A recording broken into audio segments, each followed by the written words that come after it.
Welcome to Sports Close-Up. I'm Jim Berger here at Allegheny College with two members of the Allegheny baseball coaching staff and two products of Crawford County, Brandon Crum, Darryl Jones. Guys, thanks for joining us. Thanks, Jim.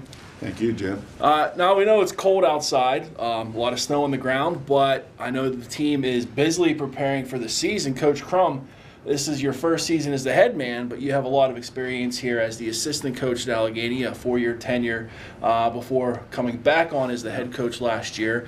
I guess, what have you been doing since the last time we talked a couple years ago, and what brought you back to Allegheny? Yeah, I was a part of the program for almost 6 years. Right out of college, became a volunteer assistant in 2010. Became full-time assistant in 12. Was here till 16, and then became the head baseball coach at Mercier's Northeast.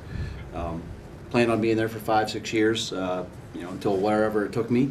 Had an opportunity to coach some great kids and a great program and an organization, being associated with Mercier's University, one of the best Division II baseball programs in the country.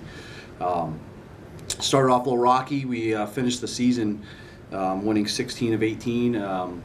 Made it to the NJCA regional, and finished the season 3 games shy of the World Series, which was quite the accomplishment and exciting in the first year. And we got the dog pile at home for the first time in school history there, which was pretty neat. So moving forward. In the summer, I happened to, Coach Schwinney had left, the former coach who I worked under, and then, it was kind of snowball effect from there. Obviously wanted to come back, did everything in my power to make this happen, and, just a special place to me, my family, a place I remember watching baseball, college baseball for the first time when I was 12, 13 years old, watching some of our most recent All-Americans play. So it's a neat opportunity to be back. I love these kids. I love this. Love the support we have here in the group we work with. I had recruited every single player except the freshman class. So coming back, the transition was pretty easy. They got to see head coach Brandon Crum as opposed to assistant coach, which was I don't think there was much of a difference, except at the end of the day I write the lineup. I think that's about the biggest change they saw for me. But they get what they see every day, and they know what they know what they're asking for when they reached out to me. Coach, are you interested? And I obviously certainly was. So glad to be back and looking forward to 2018. So you're Sagertown native, went to Sagertown High School, Gannon University, very local. Then you coached the French Creek Valley Legion team for a very long time, very successful. You saw that Allegheny job open up. As soon as you saw it, what was your reaction? And how did you get the wheels moving on that? When I saw the job open, I knew, obviously I talked with Coach Schwinney that he was moving forward with Westminster, but when I saw the job open up, I actually was up in Erie on my way home from Northeast, and I was mixed emotions. Obviously, was excited for him, excited that this opportunity. I knew I was going to put in for it and do everything I could to come back here. I left with good relationships with just about everybody here, so I thought that would certainly help. But at the same time, I was bringing in 24 freshmen to Northeast. We were 3 games shy of the World Series. We were replacing some key players with some guys that I believe were going to be fantastic baseball players as freshmen. So a little bit bittersweet. There's a few guys up there that I'm disappointed I'll never get to coach. However, this is just the best move for my family and really I think for the program. It's been quite the change, and there's been some really positive things. The energy's absolutely fantastic. Work ethic's tremendous. And I knew what we had here. Didn't know the freshmen, but when that job posted, I knew I had a chance to come back and coach these seniors. There's 10 of them. One more time. That was pretty special, having had a pretty big stake in bringing them to Allegheny College. Coach Jones, you worked with Coach Schwinney. This is now your 4th or 5th season with the team, I believe. This will be my 5th season. Your 5th season. So I know you've had a previous relationship with Coach Crum through Legion Ball and everything. How has the transition been working with Coach Crum now that he's the head coach and the practices are underway? I pay you well, remember. Yeah, I get big time money, I'll tell you. I really don't think there was too much of a transition at all. I've known Brandon, and he was a player of mine at 15 years of age, and so he was one of my starting catchers with the French Creek Valley team. I coached that team for 18 years. Brandon took over when he was at Gannon, and took over that program and took it right where it was at, and we were very successful at winning a lot of championships there. And we've always, even when we weren't coaching together, we've always stayed in contact, and I always stayed in contact with my the old team, French Creek Valley, and had the opportunity to come up here. Absolutely enjoyed it. Love the athletes. I love the work ethic, and it's just been a good fit for me. So, two Crawford County guys here. That's got to be pretty cool. When you were approached to take your assistant positions here a few years back, was it one of those things like Brandon said? Did you jump at it immediately? Did you have to think about it? What got you back into it? I didn't have to think about it. First of all, I love the game of baseball. Until they put me under, I'll tell you, I will be around the program, and I love coaching kids. And the nice thing about coaching college kids is that they want to be here. They want to be here. They want to play ball. They want to be successful.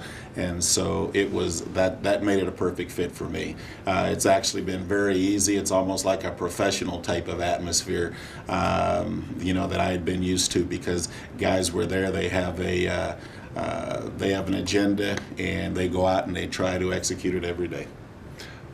Coach Crum, the Gators have had a lot of success, one of the most successful programs here at the Allegheny campus, not just, the last decade, but the last 3, 4, 5 decades. What does it mean to be able to take over a program with such, steeped in such history? From back in the 60s with Coach Garbar to the World Series team in 2000. How does it feel to take over something like so much tradition? I think it's a pretty special honor. Going through the process of coming back here, I knew expectations are high.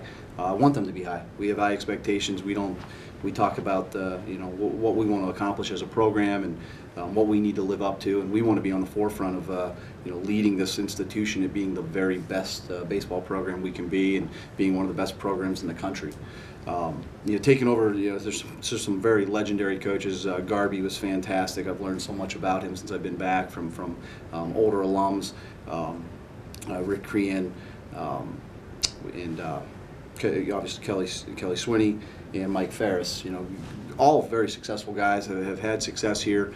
It's an honor. It's exciting, and to be able to. I tell people all the time that getting into college coaching is so difficult, and getting into coaching right in your backyard and not having to make a big family change is really hard to find at such a great institution in a program that's already proven to be successful. So, we're trying to pick up where Coach Swinney has left off and continue to take it to new heights. And the goal is to win conference championships, region championships, and find a way to play for a World Series.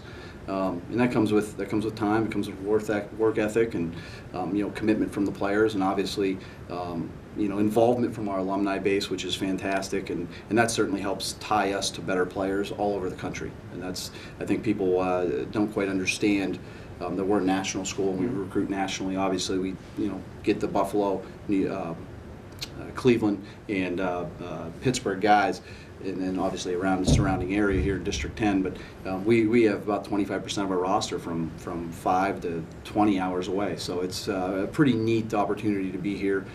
We have the pieces in place to be successful. It's just, we got to play the game. We got to pitch well, hit, field baseball. Talking about that alumni connection, that's got to be a really cool thing. Not only were they very successful athletes here at Allegheny, but as you said, national brand, great academics. They've probably gone on to do some great things business-wise. That connection really has to help when, they might be talking to a recruit and saying, "Hey, I was just like you 20 years ago. You can end up like me." How have you seen that connection with the alums? I mean, even as an assistant. No, I've told people since I came back to Allegheny, or came to Allegheny in 2012, it's like no other alumni base I've ever met.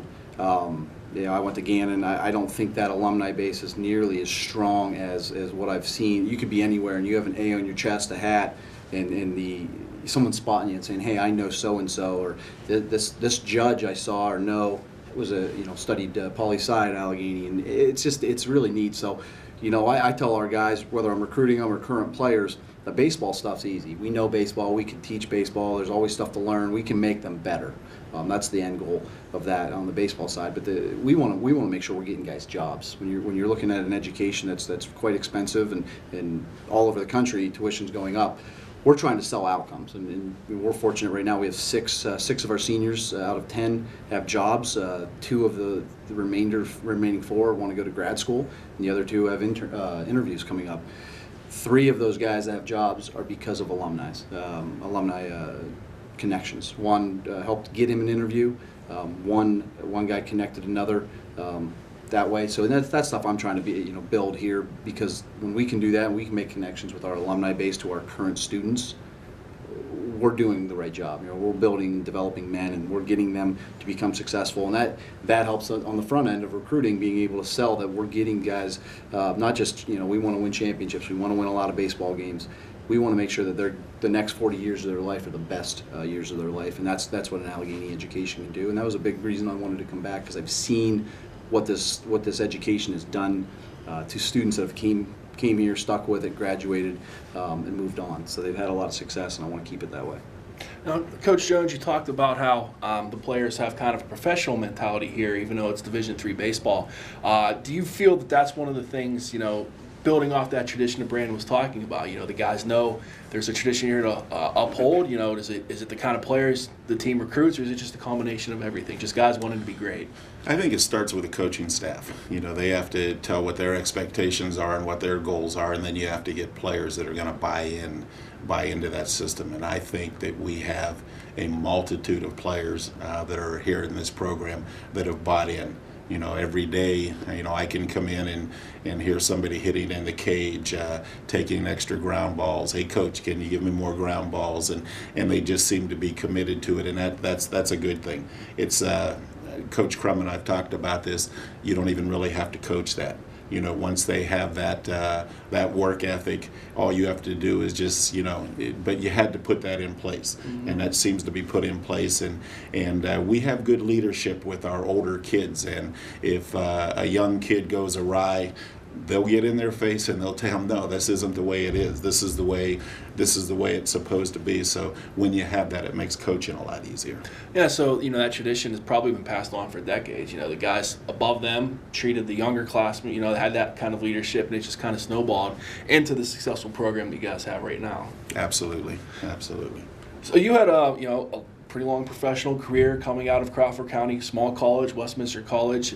You obviously have been in these kids' shoes, and you've gone on to have a very successful, post-baseball life. Do the guys ask you a lot for advice? Do you offer up the advice? You tell them stories? You just kind of wait for them to see, hey, if you have anything to ask me, let me know? There's a lot of stories.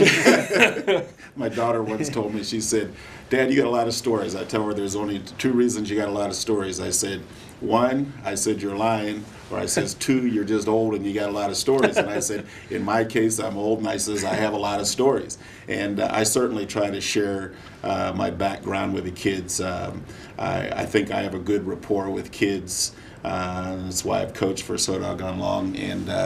But there's a lot of I share some of my professional experiences in colleges, and I was in their shoes at one time. It doesn't seem like it was that long ago, but so you understand the commitment that they're making with their academics. And there's a time commitment when you're talking about student athletes, and you got to love them all.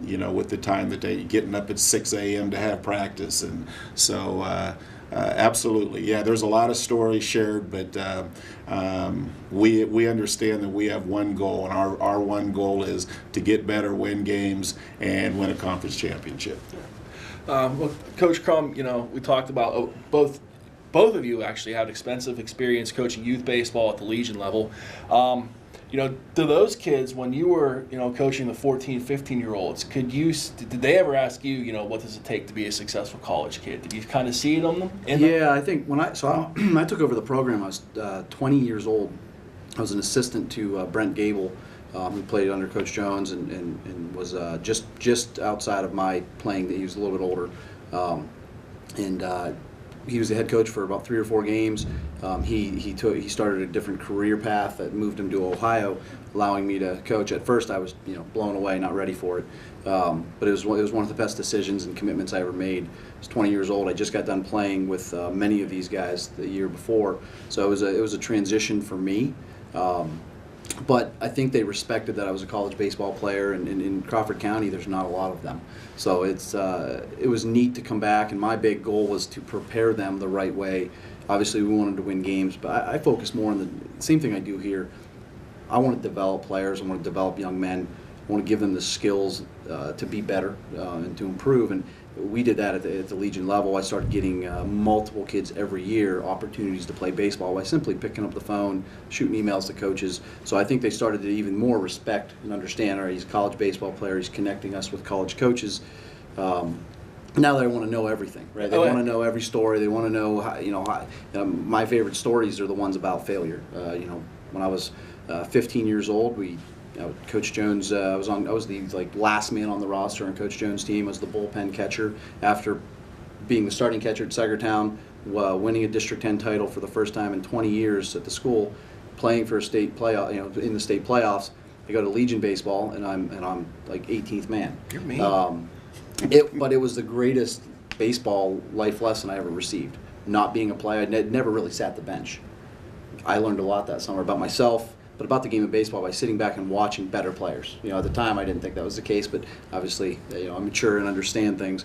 So those things I can connect with young guys, especially at that age where it's not easy to come sit the bench, but we something I've talked about since I've been 20 years old and coaching is the ability to work while you wait. I think that's really important because that following year with Coach Jones, I took over as the starting catcher. Because I was never going to sit the bench again. I made that for darn sure that was not going to happen, and I worked extremely hard because that feeling didn't stick well with me. Sitting and watching a lot of baseball, I learned a lot, but that wasn't enough for me. I didn't like to be a fan of my teammates. I wanted to be in the game, helping my teammates play. So those are the stories I always shared with them, and really try to get them to.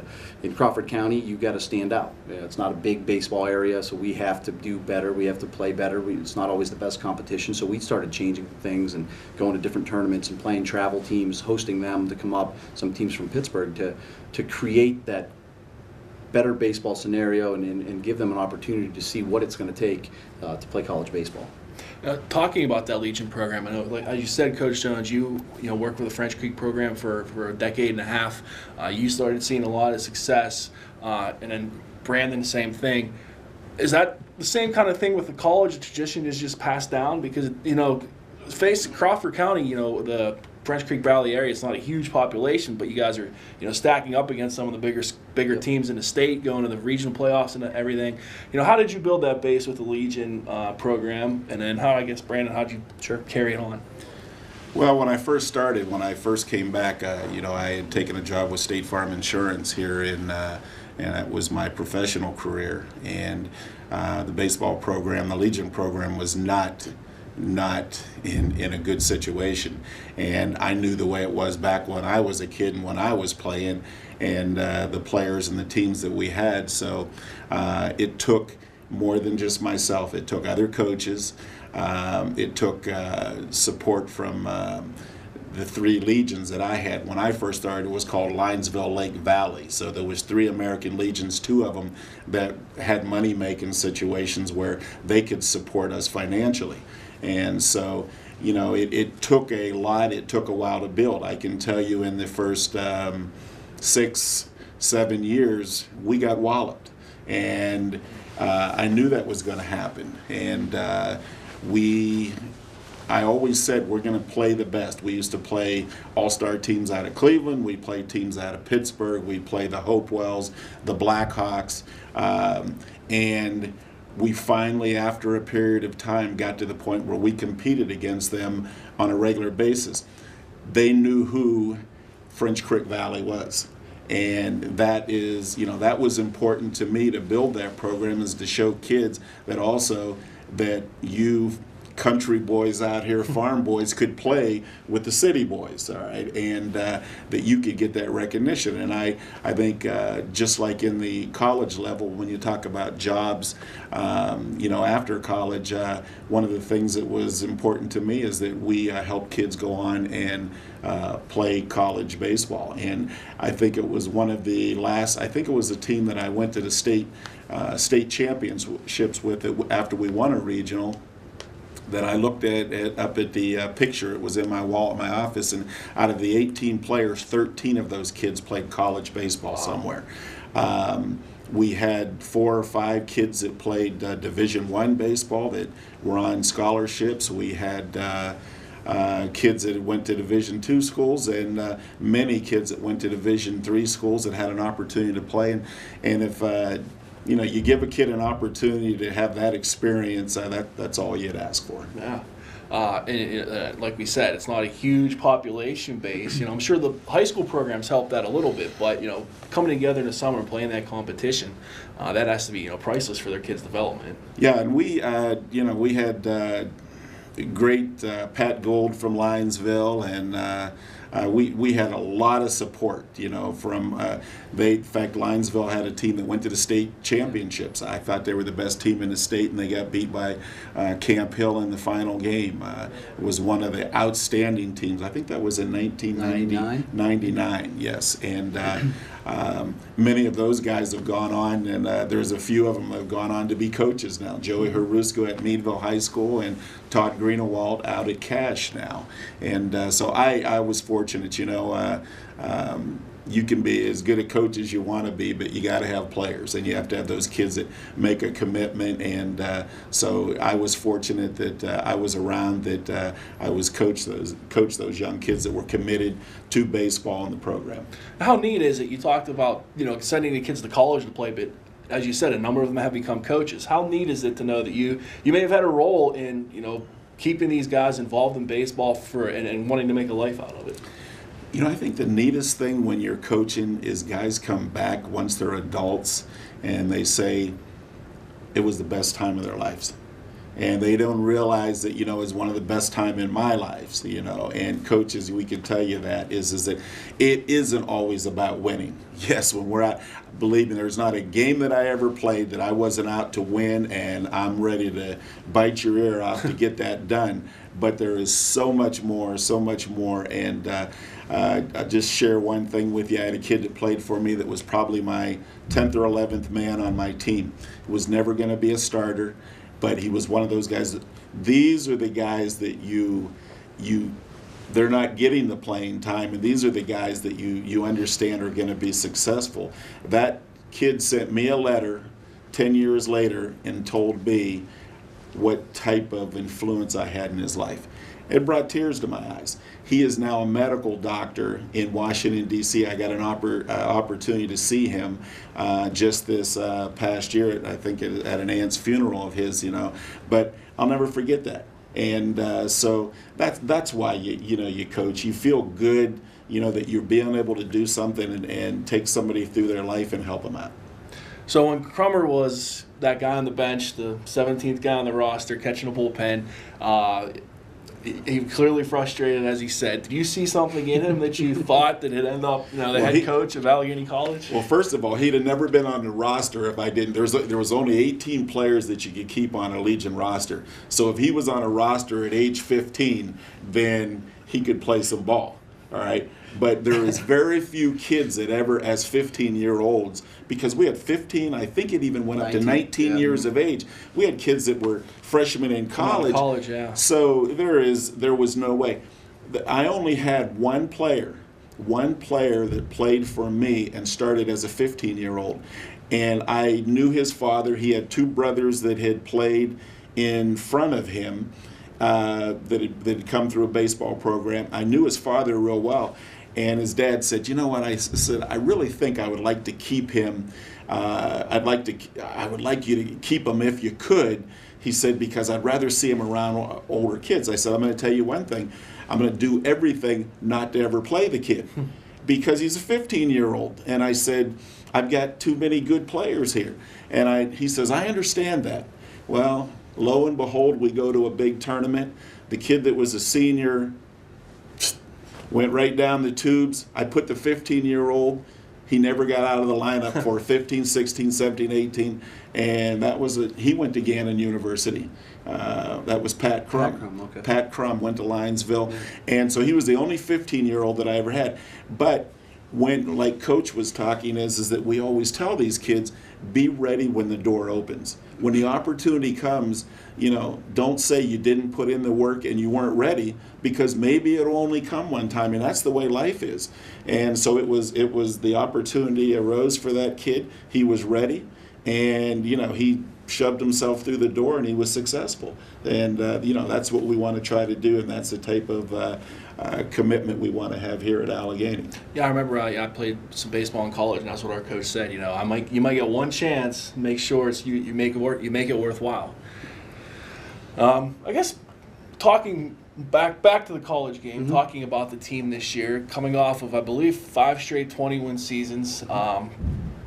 Didn't make the conference championship last year. A bit of a disappointment. This year, you have a lot of guys back. What can we expect?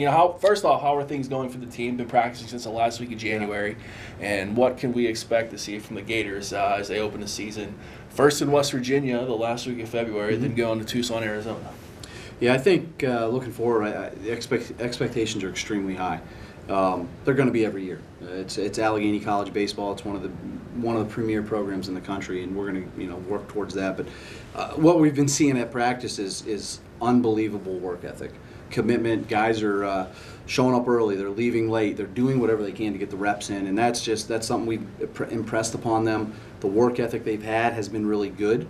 Knowing what I knew coming back, it had to pick up, because we want to be great, and not making the conference tournament, not being the top 4 teams in the conference is not our brand of baseball, and I think they know that.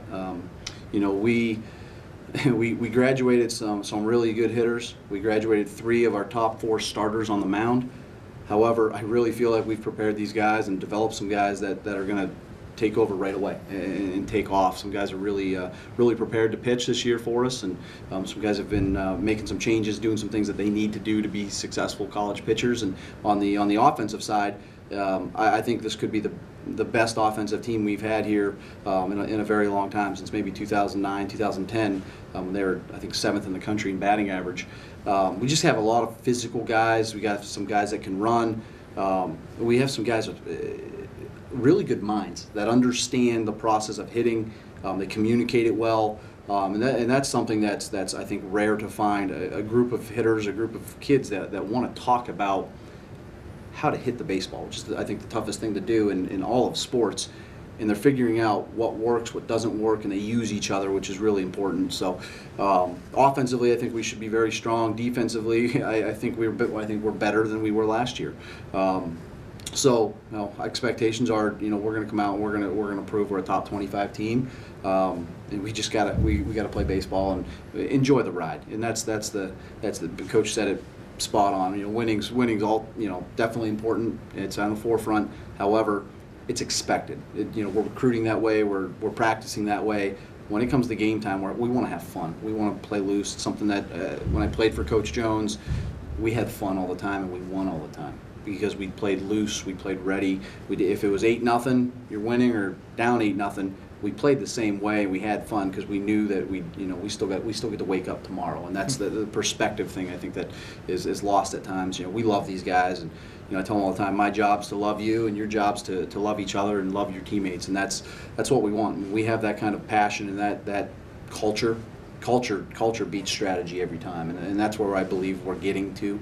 Our guys love each other. They work really hard. They push each other, and they pick on and bust each other's chops as much as any team I've ever coached, and that's fantastic. And that's a sign of great chemistry. Baseball is such a failure-based sport.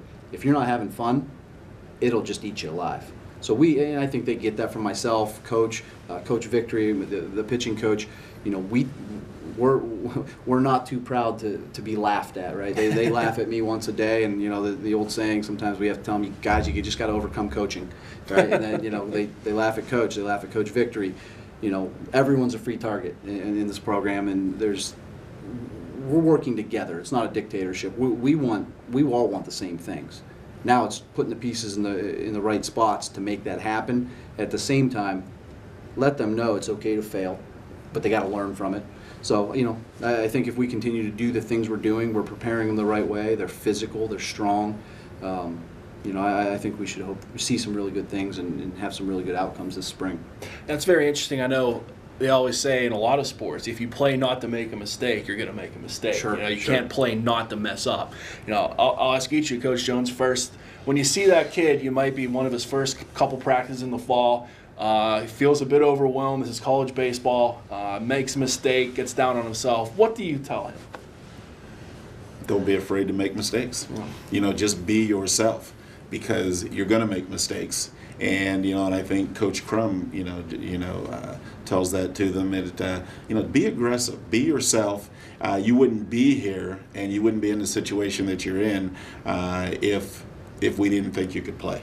They're obviously going to learn along the way, and the one thing I've seen since I've been around the college, nobody likes to play freshmen. All right, and why don't you like to play freshmen? Well, usually freshmen don't have the knowledge, and they have the skill, but they don't have the knowledge, and they have to put it all together.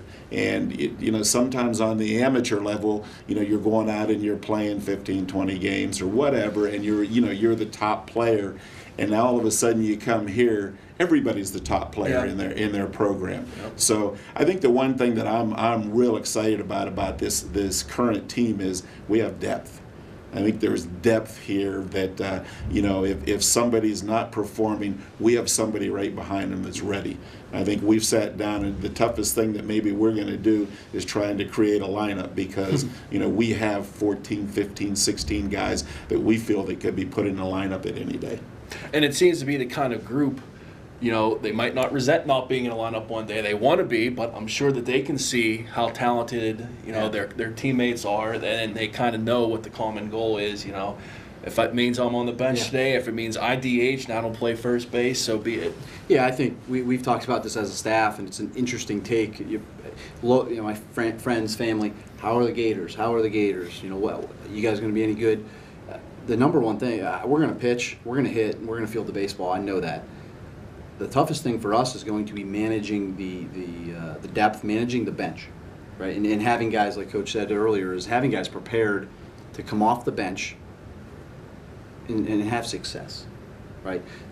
That's the toughest thing, is keep guys fresh. We have to find ways to give guys a day off, to get guys that we're going to expect to be players down the stretch. They have to have the reps, right? If they don't have the reps, they're not prepared. So, building off what he was talking about with freshmen, right? A lot of it's mental, right? They're maturing, right? So they're trying to learn how to fail. And no matter what they say, they're going to be nervous every time they absolutely. Get in the bat. That's that first week of practice in the fall is I'm really loose, and I got my arm around them. I recruited them, right? I want them to feel comfortable fitting in, and then that fitting in period is a very short amount of time. Now we have to get better, because January comes quick, right? So does May. So I tell the freshmen all the time, and I tell everybody, I want to see you fail. And they kind of look at me cross-eyed, and that doesn't sound very good. I want to see how they handle failure, so then we can help them adjust, right? Obviously adjust their approach, whether it's fielding, throwing, hitting, but how they manage failure. Because a lot of these, we're not recruiting the 8th hitter on a high school team, right? Most of our guys are batting 1, 2, 3, and 4 on every high school team, or they're the team's ace. How do we get that ace to transition to understand that he's going to be a bullpen guy?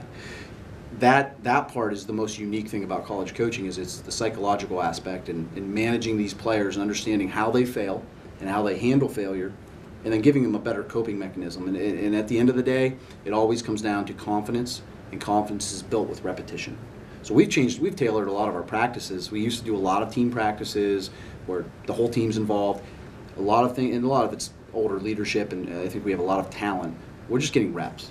We'll take an hour of practice and just ground ball reps, just double play feeds, just while the outfielders are hitting, and then the next day we switch it up. We don't have to be so creative. Sometimes it just comes down to getting those reps, and if you want to build confidence in anything, you have to do it multiple times so that it becomes second nature. It's like walking. You never think about walking. I don't want my guys to think about fielding a ground ball. They just do it. So that comes with repetition and being comfortable.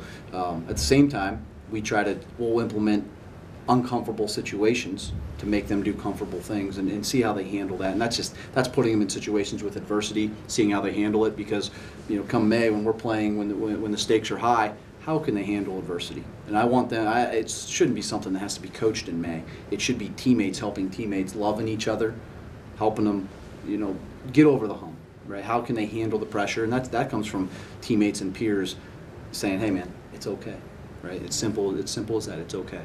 Just go play baseball.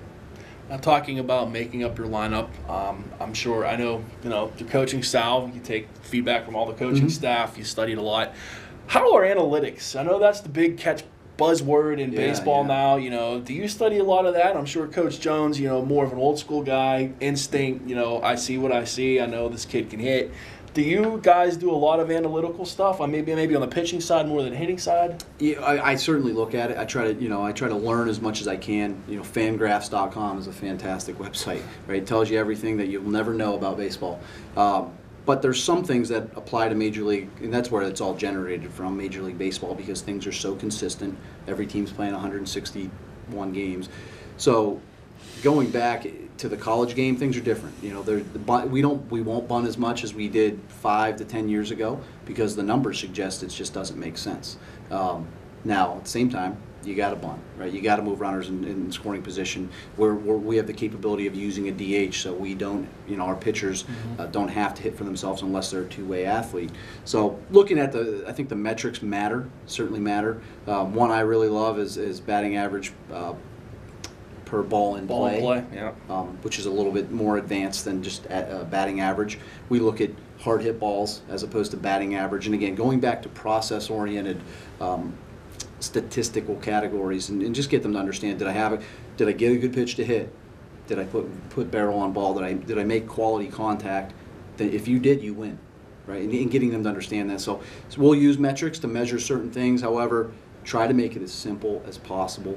ERA is ERA. If you're a good pitcher, runners don't score on you. There's no better metric than that. No matter what anyone says. But yeah, the metrics are crazy. I'd love to see if somebody could measure our college team's WAR, wins above replacement. I think that would be really neat. See how you could possibly measure that at the college level. I don't know, because players change every year. Very inconsistent. Whereas the Pirates outfield, they've had those same guys for 4 or 5. They can predict what they're going to do.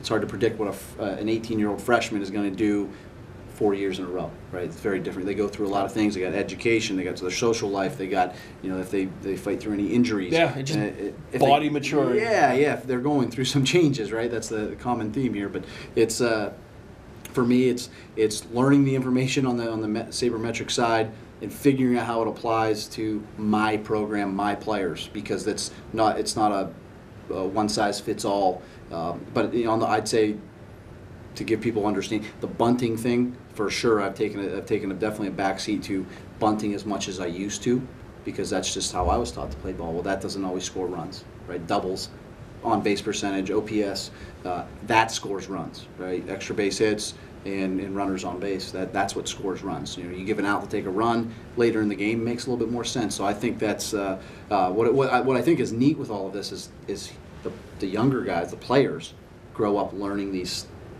statistics, and then getting them to go back to, we're just going to play baseball, right? They all come up with those advanced statistics, and they all know about them, but getting them to understand that doesn't always necessarily apply to college baseball. Yeah. Would you agree with that, Coach Jones? I know you're a baseball lifer. You've seen a lot. You've seen good players. You kind of know what makes them tick. You know when you see a box score or when you watch a game, you kind of know who the good player is, who the bad player is. What are your thoughts on the whole analytical metrics? I wasn't a huge believer in it, but the more I'm around it, I can see, the benefits, I guess, of it. Listening to Moneyball, had an opportunity to see that whole background. There's just a few things, and when I look as a hitter, my number one thing is I think I look at on base percentage. You know, things happen when people get on base. I don't care how you get on base. You get on base on an error, a walk, a hit by pitch, you're still on base. And if you have you have that ability to do that, that's important. I think one thing, as being one of the old school guys, and my brother also, is that, I think sometimes metrics don't show what his heart is. Yeah. All right. And I think as coaches, when you're around people, you get an idea of what that heart is and what they have deep inside, because you'll see. And like Coach said, is it how do they handle adversity? And and sometimes you have to learn how to do that, and as you mature. Yeah. And like you said, there's so many things going on during the college times. Their bodies are changing, and things happening on campus and this and that, the way they should be. And so how do they handle that situation? Because it's a lot. It's a lot, especially when you're going to a school the quality of Allegheny that obviously number one, education is first. So you talk about that heart. So I've seen a lot of arguments. Is there such thing as clutch? Some statisticians will say it's made up. It's all coincidence. It's finite possibility. I'm with you guys. I think certain people know how to produce when the stakes are up. One of the stories I always tell, like the kids we were talking about, I said, okay, if you had one pitcher that had to pitch today. Now some of these kids don't even know who I'm gonna bring up. But if I had one guy that when I was a teenager that was pitching in the pros, was Bob Gibson. He's the last guy to ever win 3 complete games in a World Series. That's unbelievable, and that's clutch. Yes, I do believe. I believe that Joe Killian, we talk about it. Joe Killian was clutch. There was no doubt about it. I saw him for, did I see him? Yeah, I saw him for the whole 4 years. And in most situations when Joe came up, he did something that was going to help his team win. He was going to drive that ball in the alley. He was going to hit a ball deep somewhere. He was going to just do something that was going to help the team win. And I think some people have it, some people don't. That doesn't mean that they couldn't be, a very good ball player and be a great part of the program, but I think some people have that innate ability to just perform when all the odds are that, they're at odds. Okay? Yeah. Joe Killian, the last All-American in Allegheny, graduated a couple years ago. Another guy that Brandon, I had a big hand in recruiting here. I guess shifting gears a little bit, when you are recruiting a student athlete, I know a lot of coaches here, a lot of coaches I know in Division III will say, we go for kids who may get a D2 scholarship, who could get a D1 scholarship, and we try to convince them to go D3. Is that one of the mindsets that you have? How do you convince a kid, hey, Seton Hill's giving me $500 scholarship. I'm going to take that. Why would I want to come to Allegheny and pay X amount of dollars? Sure. You got to sell. Timing's everything. Is it the right fit right now? Obviously, we go out for the very best baseball players we can and go back and work backwards, right? For us, it's pretty simple. It's identifying quality baseball players, quality people, quality students, because you need all three to be successful here. And obviously, for us to run the program the way we want and the culture we're building, those three things are necessary. Finding quality players is easy. High-end players. That's maybe the easiest part to do. But my process in recruiting, I'm very hands-on, and as a head coach, I'm going to remain that way. I'll never turn those duties completely over to anybody because my name's on the door. And at the same time, I want to get to know. Coaching's a lot easier when you love who you're around, and I want to get to know the players I have coming in all year long, so that when they hit the road running in August, they know exactly what I expect. I know the guy, and they're already integrated into our program, and they're a big part of it. So finding those big time players and explaining the ability to come and play right away, get a great education, and a chance to become an All-American and help the team win conference championships is going to be incredible, right? You want to go to a place. And this is the same thing I said when I was coaching Legion baseball and advising younger guys, and still do, local guys that I know that have those goals. You want to go to a place. Obviously, you want to get a great education, but you want to go to a place you can help the team win, If you go somewhere, you go Division I, you sit for 3 years, you redshirt 1 year, you play your seat. I mean, a great experience, I'm sure, but if you're a true competitor, you want to find a way to play and help the team win, right? There's nothing like being a 4-year starter on a team. A lot of guys do that in high school, and they expect to go do that. I mean, the numbers of transfer rates from freshman Division I athletes is almost like 40% now. They go there with high aspirations, and they commit too early. And they had already committed in their junior year. They go there and they find out, wow, this is a big C, and I'm a minnow, and they got an uphill battle. So getting the right kind of students to understand that they can do all these things. The caliber of baseball in Division III is incredible. I was just going to say, absolutely incredible. Yeah, you played in the PSAC, maybe the best baseball conference in Division II. I think it's the best. And then you coached a lot of high caliber or athletic kids at Mercyhurst Northeast. Mm-hmm. Division III is no joke, especially in the Mideast region around here. This is probably one of the strongest, if not the strongest region in the country. So it's no joke. When the kid says, "I don't want to go Division III," what do you tell them? There's like over 350 Division III schools that play college baseball. So we've had in the last 5-6 years, we've had 5 teams within 4 hours make the College World Series. 3 of which are in our region. So it's the caliber of baseball is incredible, and I encourage young guys with college aspirations to go out and watch a Division II game, Division III, Division I, see where you fit. Because I didn't grow up with a Gannon GU on my wall. I had much bigger sights when I was young. I was a big Notre Dame fan. I wanted to go to South Bend. Pretty quickly, I learned, wow, I'm not even close to where I need to be, and I had good guidance to obviously let me know that. But at that point, is a great time to get these kids on campus and explain you can play high quality baseball, receive one of the best degrees in the country, and be 2 hours away from your house. Now, Coach Jones talking about that transition from high school to college, division to division. Growing up, coming out of Linesville area and Westminster College, what was the same kind of stigma then, the small college, big college things, or were you just kind of happy to play baseball when you were going after high school? It was a different situation back in our days, because when I went to Westminster College, we used to play our schedule. We played Pitt, Division I school. We played Youngstown State. There was a Division I school. So there was none, there wasn't the Division I. We were an NAIA school at the time, so there was, you didn't have those classifications. Now you have Division I, Division II, Division III. You have all of these different things. I know back when I played, I was really proud of the fact that I had made a Sporting News All-American team out of Westminster College, and it was voted on by the professional baseball scouts. Well, there's not very many Division III players that ever make that list, and so it was a different type of thing. Where nowadays, you'll see Division III All-Americans. You'd be surprised sometimes at the kids that'll come out of, they get an opportunity to play professional ball that come out of a Division III school. Mm-hmm. It happens.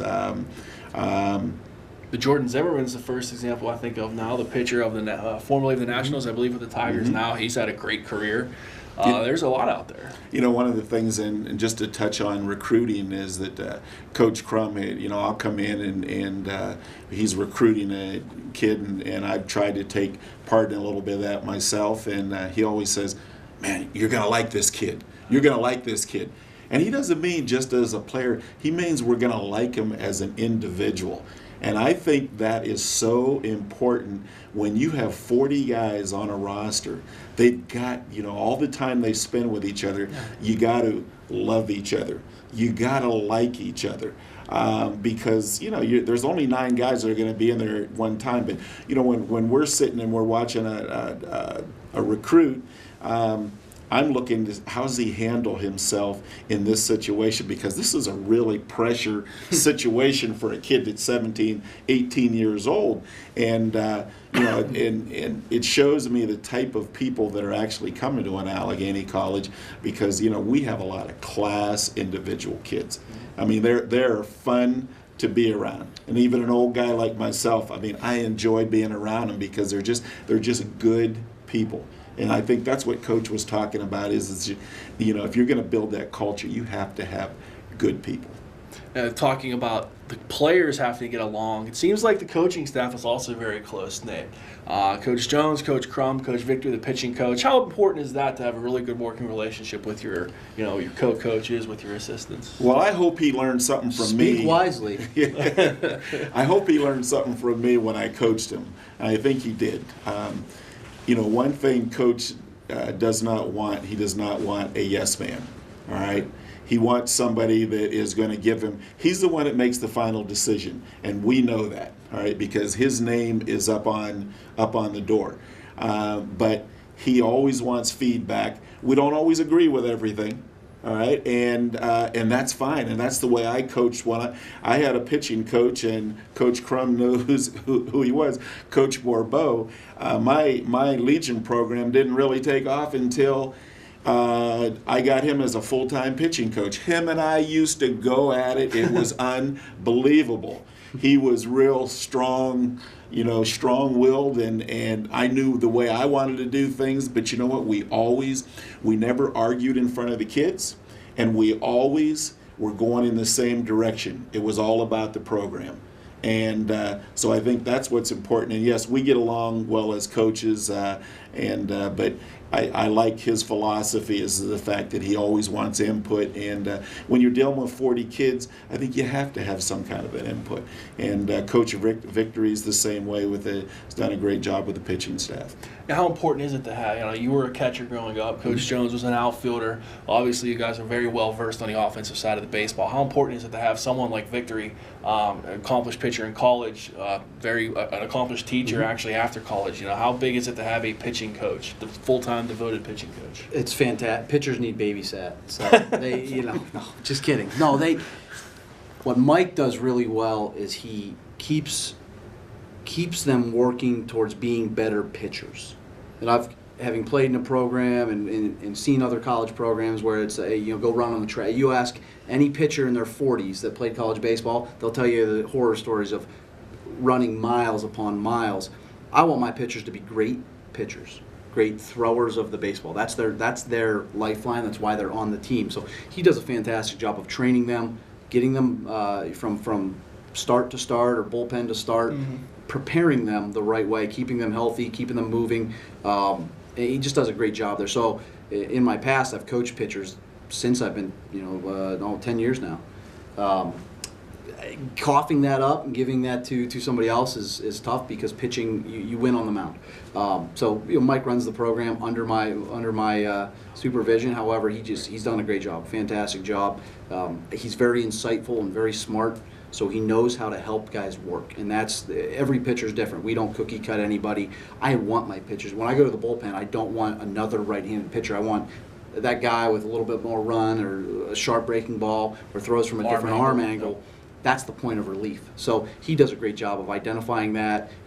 Something he and I talk a lot about is identifying a swing and miss pitch. Somebody on our staff that has the best swing and miss pitch, because that's the guy we need with bases loaded, one out, and we need a big strikeout pitch. That's who I'm going to. So identifying those kind of things, he does a fantastic job of. So he can really take care of the pitching side of things, and it certainly helps that this is his second stop as an assistant, and he's been coaching for almost 10 years as well, and he just does a fantastic job. As we're running short on time, Coach Jones, 2 questions for you. How long do you want to stay on the assistant coach at Allegheny College, and what are your expectations for the upcoming season? As long as he'll have me, number one. I don't know how long that'll be, but you know how coaching is, right? Especially after this interview. Yes, and 2, high expectations. I think the players feel that way too. Is that this could be a special year. And we want, it's not just this year, we want to be a special year every year. Build that culture and something that we just expect every year. So I'm excited about it. I'm excited to get started. I'm sure the players are after all the time that they put in the gym. So we're just ready to go. Coach Crum, first team here at Allegheny College. What can we expect from a Coach Crum team as they open in Beckley, West Virginia on February 27th, and they open up here in Meadville on March 27th? Yeah, I think you'll see right away we're going to be the toughest team, win or lose, we're going to be the toughest team from start to finish every game. And that's my expectation for them, is to play hard, have fun, love their teammates. And if they can do that, they can handle the winning, they can handle the losing. But the results are going to take care of themselves the way they need to if they're the toughest team on the field every day, playing, whether you're up 8, down 8, playing the same level of baseball that's expected. So they're we expect them to come out and just be, grind out victories, come out and slam some doors on some teams, and we'll see. Well, good luck, Coach Jones, Coach Crum. Thank you for joining us here Appreciate it. on Thanks, Sports Jim. Close Up this week. As always, I'm Jim Berger. Thanks for tuning in.